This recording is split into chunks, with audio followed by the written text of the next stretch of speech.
You said you're not an unofficial mod anymore, bro. You a mod now, all right? So Kubera discussion topic: the pros and cons of having multiple MCs and the way Curry decides to treat them. Long-term quality of the story versus weekly demand to the fans who want to see their favorite characters, and is it fair to ask the fans to take a long-term perspective on Kubera to where it might be a great binge read once it's done, but at the risk of losing current fan interests who ultimately are the bloodline of the story? So I think these are all really good questions, and we're going to answer them.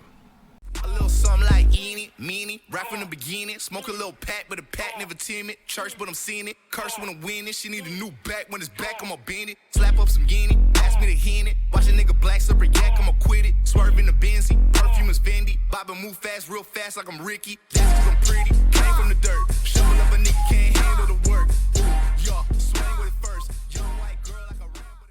We'll start with the first one, which is the pros and cons of having multiple MCs and the way that Curry decides to treat them and handle them, because I think that's a fair question, honestly. I wonder if I should have used the other and I hate having to use an actual like webcam on my computer. I need my other one go. Okay, so to answer that question, unfortunately, one of the cons is that I would argue there is no proper way to properly portray a myriad of characters in an in-depth fashion. For a couple of characters to shine, you don't have to take shine off other characters, but they won't be in the spotlight temporarily. So you can kind of do it the way Oda used to do it when he was pretty good.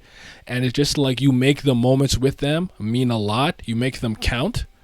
And while you might have a plethora of characters running around doing a bunch of things, with that, there's a lot of ways for us to get attached to very important characters, despite them being used very sparingly. Because I would argue that he was very good at introducing characters and making you care about them pretty quickly. I think Roshinante is a good example. Then there's the kind of other approach. What's up, Miles? You can hop in if you're not busy. And the other approach that you can take is what Kurigama is doing, and what it is a constant shift in, and not necessarily that point of view. That's actually not right. It would be a shift in perspective. You can do it the way where it's like every time it's Kubera's turn, we do her thing, whatever, and then maybe she's in the wayside for a bit, and now it's Yuta season, and then now it's done. Now it's a Maruna season, but you have to understand that a lot of these characters have very specific dynamics that intertwine with one another. So while we're learning a lot of things about Maruna, it actually still bleeds and ties into Ran because of the way that they were together in the weight of time and the kind of differing ideologies of I think Ran's a half, if I remember correctly, and things is Asura, and seeing their mind clash, so to speak. I think that's all very well said and done. So it's very important too, because I think the characters also, when you're focusing on one, it can actually say a lot about another character. Or you immediately wonder, because of the relationship that character has with another one, what they're doing as we're experiencing what this one is going on, what is doing right now. For me, Kubera was a fresh approach that most authors, where the perspective never shifts from the main protagonist. I actually agree with that. I think, thank you for the follow. I think that a lot of comic books do this decently well. What's up, Miles? Hello. How you doing, bro? You know, life is life, I guess. I felt that in my soul. I'll re-explain a little bit. I don't know if you're there when I started. Yeah. Do you have just a pic you can send the question or something? Oh yeah. You want me to send it on Discord or Twitter or what's easier? Yeah. Whichever. Doesn't matter. Where are you at? I don't see you. But what do you think about how Kurigama kind of handles the cast in comparison to other series that tend to focus on just one main character and one perspective? Yay! Oni-chan. It's a very impressive Thank you for the subscription. thing. It's very impressive, and I have to give her credit. I personally have a bias towards multiple Yay! POV stories. Oni-chan. I think it's first started when I literally read Percy Jackson way back in the day. and I saw that with like the other stories you wrote when I was like in elementary school. Hmm. But I think it's nice because like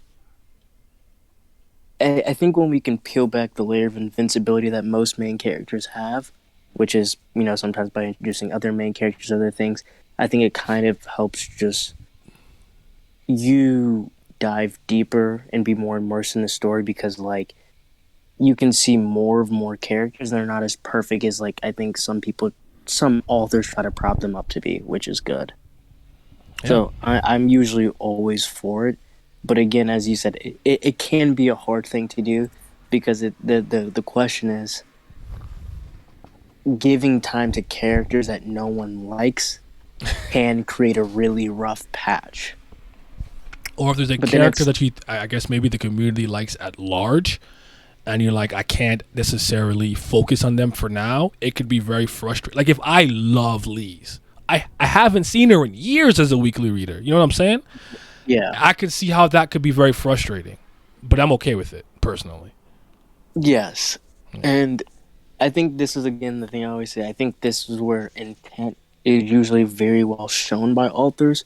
Where like I think sometimes when we get like I'm trying to think of an apt example for us, right? So like One Piece, right? Mm-hmm. Uh Oda, you showing us uh the ninja fight with Fukuro Kuju and what's his name? Rizo, The concept isn't bad because it ties to like honor uh and whatever, and the honor ties with the scabbards versus one of the highest members of Orochi's people. And there's a thing. The thing is, we didn't get a. I don't think we got the proper due diligence to feel invested in it. So now you're taking away from things that we do care about in this specific moment, such as Luffy versus Kaido.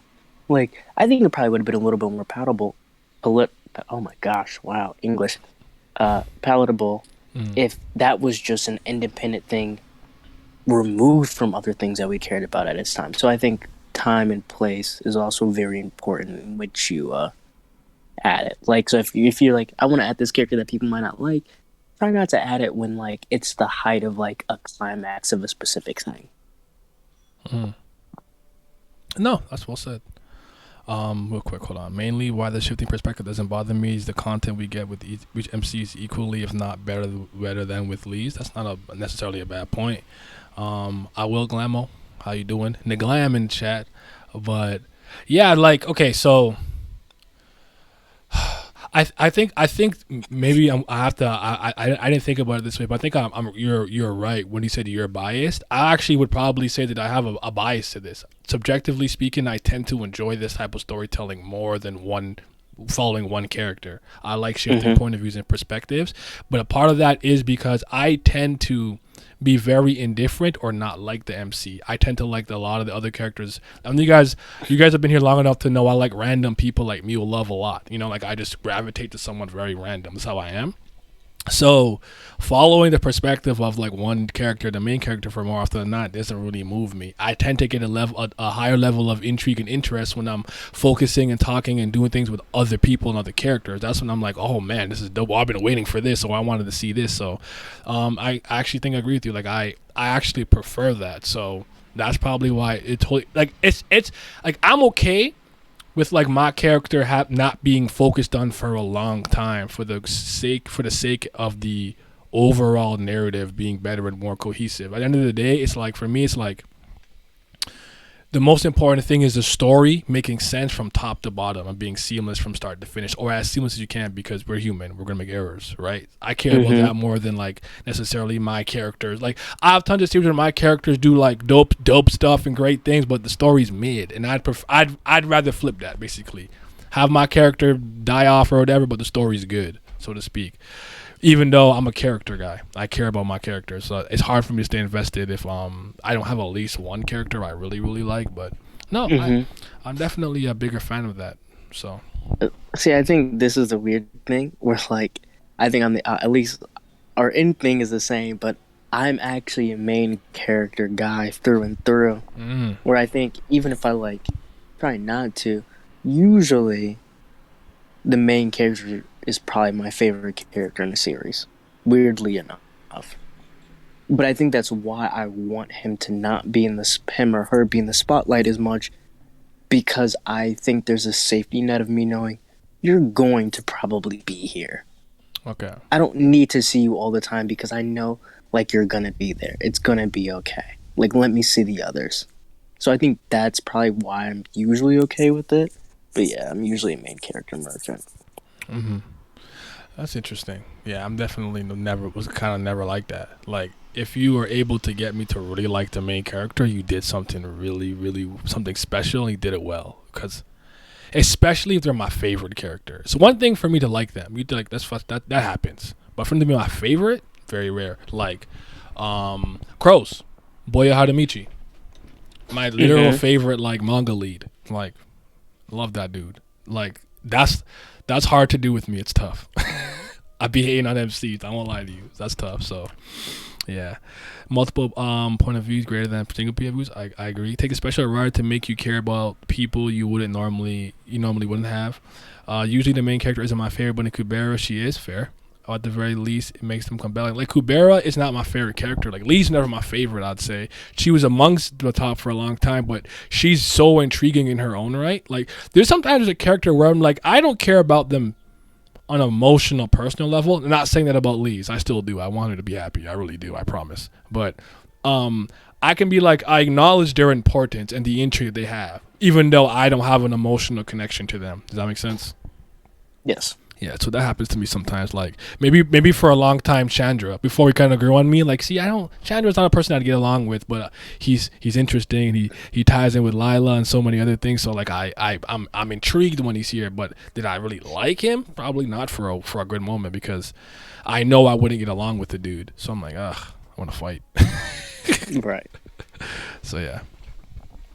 Or the rate make it compelling, regardless how many characters you like or dislike in Kubera, they're at least all interesting. I would agree with that. You know what? I don't like Gandhavara, but I wanted to say something nice after that. I just want to say I don't like Gandhavara. That's all I wanted to say. I'm not going to lie to you. I just don't like him. Or Lorraine. They got to go. So, yeah. Always gotta Gandhi straight. You always gotta get one. You just gotta get one. Is that everything we have to say about this first part? So the pros and cons of multiple MCs and the way Curry decides to treat them. Do you think Kurrigom does it in a way that's different from any other series you've read where you change perspectives? Just out of curiosity, do you think it's different or it's similar or just similar but done at a very high level? If I'm going off the top of my head, I think she's unique in the standpoint of the duration in which she puts on said characters. That's fair. Whether I feel like some you will see it's like, okay, we'll do, if it's a show, we can do an episode per person, or if it's a book, it's like a chapter or something. But like if it was Kurrigom and like it was converted to said like medium story, if it was a book, it's like, no, we're getting a whole book on Maruna, not chapters. We're getting whole seasons on characters, not episodes. Like I feel like that's the difference in length of how she spends a time on a specific character. So for her, it's not right. I feel like it's more like when I move to this person, I'm getting it all out there because I really want to make a point and it's gonna stick, and she hasn't failed yet. Okay, I feel it. I think that's probably a good distinction, just the length. Like, she would really like Maruna ran kind of back to Maruna, and that then it's like Elise just has not been here. Like, we really did just go and do something else completely different for a really long time. Because in my head, one of my favorite examples that pop up to me is Nisio Ishin from Monogatari. Like, Koyomi Araragi is usually the lead, and you're getting the story told from his point of view and perspective, but there are certain arcs where you're told that from another character. It might be Hanekawa, it might be who I think is the best lead in the story, Kaiki, it might be Kanburu, right? So it's not even that Koyomi's not there in the picture. You might see him, might be running around, but it's not his story to tell. You're getting it through the lens, to the point of view perspective of the other character. So when there's a lot of like internal monologuing, it's their voice you're hearing, which I think is interesting. What's up, Vince? Hello, Vince.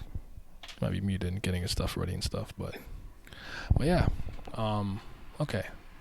Well, I want him to answer too when he gets the chance, but okay. Let's talk about the long-term quality of the story versus weekly demand Can you of hear the. me? Yeah, I can now. Oh, there we go. Oh, You're kind of, I don't know. you're a little robot-y. You're a little Transformers. Oh, shit. Okay. Well, I've been out, but you know, you can. I'll probably leave where I'm at. I don't know what you About said, the but chat. you got it, G. I don't know what he said, but you got it, bro. Oh shoot. Okay, so what do you think about that one? So the pros and cons of the long term quality of the story versus weekly demand of the fans who want to see their favorite characters. I think this might be the same question. Is it fair to ask the fans to take a long-term perspective on Kubera to where it might be a great binge read once it's done, but at the risk of losing current fan interest, who ultimately are like the bloodline of the story? So to basically say, be patient, wait, don't worry about all that because it'll all be good together. But to even get to that point, the lifeblood, you're gonna need people, viewers, and fans to support the series, give it money, and care about it while it's happening to even get to that point. What do you think about that? Ooh. See, I'm weird in the sense I would say uh the end product is the well I still think it is the most important thing because that's what's going to be at the end. And I don't know how most people are, but like when you're going to the only time you're going to experience it week to week is once. Every time after that you're going to experience it will be binge or however at the rate that you want to do. You know what I mean? So I want to lean to the binging and like the long lasting is more important, but just because I think it's more important does not mean that you cannot look at the week to week read and just let it not be good week to week, because that is how you're going to get to the point where people will be able to binge it in the first place. So there is a delicate balance of both. I still think the binge is. Hello? It's not to say week to week has to be the greatest thing of all time, Mm-hmm. but it has to at least let you stay there. I think this is actually kind of tough. I like this question a lot. It's hard to kind of, because like here's what I think. I think you have to just find a way to balance both. It's just unfortunately with something like this, you're not gonna like some people get to kind of write their series or at least write it like one big volume at a time. But for something like this, like a graphic novel that's ongoing on a week to week basis, you have to keep the short term week to week interest by having like proper like cliffhangers and building up enough intrigue and things like that in certain chapters to carry on to the next one. So it's like, okay, yo, shoot. Crowhog gets Ginyu, and I'm like, yo, I need the next chapter. Like, you have to do that. I think you have to find a balance. Now, the problem with a lot of these things is like money talks, popularity, clout, money, things you can make merch for and things like that. I thought I put this away. That talks. So if a series is not profitable, it doesn't matter how critically acclaimed or great it is. More often than not, you might get the boot. So she's still gonna have to Yep. you know what I'm saying? Like, it's a hard balance to find. And I don't know how ruthless Naver / Line is or tends to be, but I know Jump is pretty ruthless. So it's like you might have be building and setting up something great, and you need 20 chapters, and it's like, hey, yo, they ain't reading this. It's axed. And you might have really had something incredible to say and tell. So I still think you have to cater to the week to week, but I personally think the overall story is kind of more important than the chapter to chapter, week to week thing. But you gotta do both. There's no one or the other, in my opinion. I agree. That's tough though. It really is. Cause a lot of characters, I don't know if you ever read it on cause week to week, our authentic reaction, enjoyability, some matters, but yes, overall some matters more. I agree, Vince. And week to week, I lost my point. I totally forgot. Damn it. Let me think. Let me look at the question. The question might help me. Oh yes. A lot of the comment sections in the line webtoons is just like, where is Lee's? Where is this? Where is this person? Yada yada. And it's like, I have to admit that I think the way that a lot of people consume stories, narratives, and media today is a lot different. So I don't know if they care Yeah. about the same type of things that I've always cared about when it comes to storytelling and narratives. Because again, some people are just like, oh, it's a cute character, must protect, kawaii man. They're gonna post their little memes, make the little fan art, and they're good. That's all they need.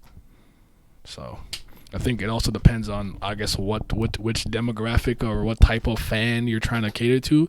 But personally speaking, I mean most Kubera fans that I speak to seem to be highly intelligent. Some of them are getting into it and they're a little confused and frantic the way I was, but I argue that this is not a series you can just casually, oh my god, let's like it and enjoy it. It's like, I don't think so. Well, I mean, you probably can, but you probably have no idea what's actually happening if that's how you're reading it. So it all depends. Week to week is important, but yeah, finding the balance and making the weekly chapters connect back in one cohesive narrative is what Kurigam does best. And I think she's like, she has earned that kind of she's garnered that kind of respect from her community, where it's like, it'll come full circle at some point, even if it's not important now, or you could tell she's saving it for later. It's being watered and catered to and properly, getting the sunlight it needs off screen, so it can be, by the time we come back and it's a full redwood, we're like, oh shoot, he was scheming over there. So I trust her, so I can give her the benefit of the doubt a lot of the times. I don't know if you're in the same boat. I am. Mm-hmm. So yeah, but Kurigam is raw, man. Like I got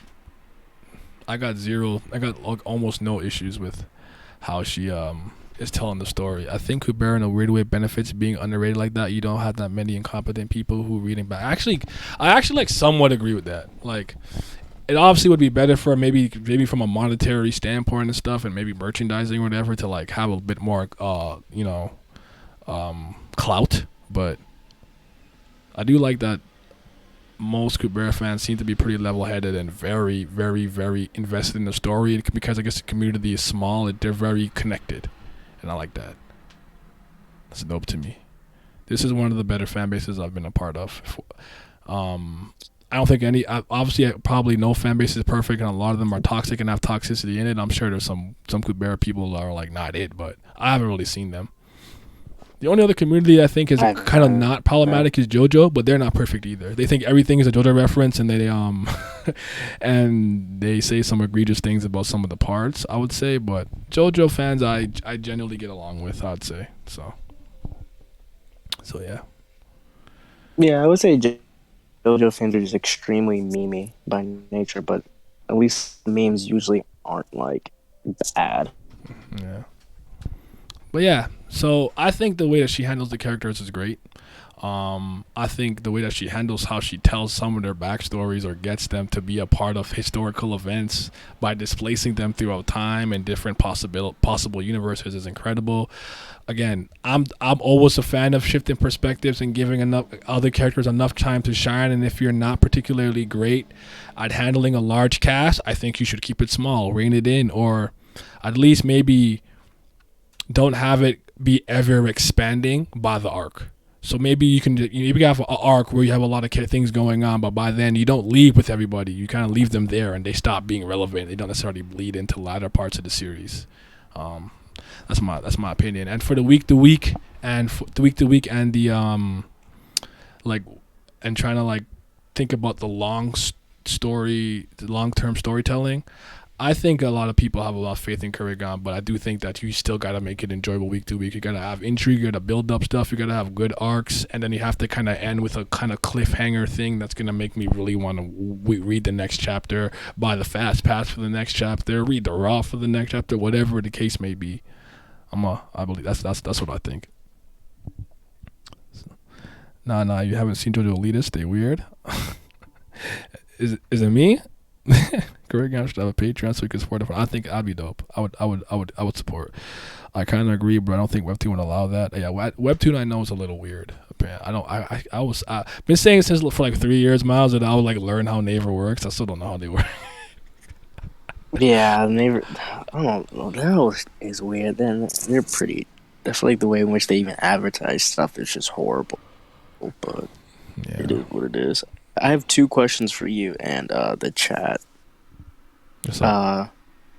One, what do you think Kurigam like best I'm trying to think, is genre the best word? So, like, do you think she excels the best in comedy or romance or Torture, psychological horror? torture, Yeah, like the thriller, psychological thriller. Yeah, thriller or that's what the I would say. horror elements, or even like I don't want to say existentialism, but like even the way in which you like kind of describes time. Like, what do you think is like that specific aspect or genre of her writing? She like is the best at. Like that's what like she shines at the most. Yeah, I'm definitely with the kind of like the psychological thriller, like the. I think I actually kind of want to say a little bit of. There's a lot of philosophical things in there that I'm a big fan of too. So I'd probably kind of maybe make that a 1B, but I'd go with like the mind stuff and like hitting us with psychological transcendentals. That's her gimmick. That's her great. I think the romance is solid. It's good. It's great. And I think it's gonna keep building. I don't think she's. I don't know the Taraka stuff in the Finite was pretty good, but I think it could be better. I think I've seen better romance. I mean, again, she's doing it differently and it's interconnected. Like some of those series were just romance focused. Even though I know this is supposed to be a thingy. Hold on. She keeps saying the story is fantasy romance, but it feels more like a fantasy tragedy. Yeah, it really does feel like a tragedy a lot of times. So genre where she excels at is philosophical and time travel and comedy. I think the comedy is actually underrated. I'll probably put that like right at like that too. I think the comedy is really good. Because she's funny. I think her characters are very expressive and vibrant, and I like them for that. Do you think her comedy is better than her romance? I would argue like the romance is like undertone is there and it's prevalent but I don't think she's ready to make it be the shining thing of the show yet. I think she's still working on some things. What's up? Okay, you can hear me better now? I can. Yeah. Okay, finish your point though, because I know you're gonna forget it. Go ahead. No, you can go. I low-key gotta like I gotta go like not too in like 5 minutes. So. Oh, you finna go somewhere? Yeah, I'm waiting for a ride. That's why this is at the beginning. Oh, okay. Well, fuck. All right. Well, that's why I want your thoughts now. Okay, yeah. I like the fantasy aspect of. I think she does that the best. I agree with you about the romance aspect because, we're this far in and she still hasn't like really, other than like, some people that are like long gone or like Raina and Ran. There's not too many people that like romances that we see kind of on the surface. We still haven't like fully committed to any of that, to be honest. Like a lot of stuff in past. Mm-hmm. Probably comedy, probably second, I guess, if we're defining what the genre would be, or maybe just like the slice of life aspect, maybe. That's really good. Yeah, because I like mystery and fantasy like that. Go ahead, sorry, keep going. Oh yeah, or mystery. You know what? That's a really good Mystery's one. actually not. I didn't consider that's a good one. Yeah. Yeah, I'd probably put slice of life, mystery, and fantasy. That'd probably be like the top 3 aspect. Because the comedy is just kind of like it's good, but it's subtle. She's not trying to do too much with it. You just sometimes you be seeing certain actions. Like sometimes I think like the comedy that we think is funny might not be funny to like everybody because it's not like the overall thing. Because sometimes we just be like, why did they? That's true. What about you, Miles? What do you think? I think I probably would have said the like more psychological, philosophical, and romance. But when you guys do kind of put in like the a lot of it isn't finished yet, and it's very open ended. Mm-hmm. But I still think the beginnings and the strong, like the beginning parts are so strong of each romantic relationship, and like I think that this is like one of the few like where like I can really feel all these relationships and how real they are, and like I know this is genuinely what they feel, and I don't feel like those dumb cliche tropes sometimes of like, oh, I can't do this because I can't put you in danger. Like sometimes when like they don't really fully have to like mesh in with the plot because it's like there's so many ways you can get around this, and I feel like you're just making controversy of the romance just for the sake of controversy because there's nothing else. But I feel like every small piece that you get in addition to the romance of every relationship is meaningful and so impactful that it only makes you either more connected and happy for the relationships or sad because no one gets a happy life as it stands. That's fair. Which is a plus in either direction, I guess. Okay, that's fair. Patreon gang. I want to say thank you to my certified BAM lovers. The Brilliant gang out here. Gotta say thank you to the Priest of Fire, but especially the fifth Zen God. Shout out to Sunny Katapali, Simi, Shout Out to Your Body, Scobe, Revenant, Miles, Lucky Roo, Chris, Cayenne, Irene Sharda, Triss, David Langstaff, Childish Nujabes, Bloody Winters, Alan, and my boy Abdel. Your support is greatly appreciated. Thank you.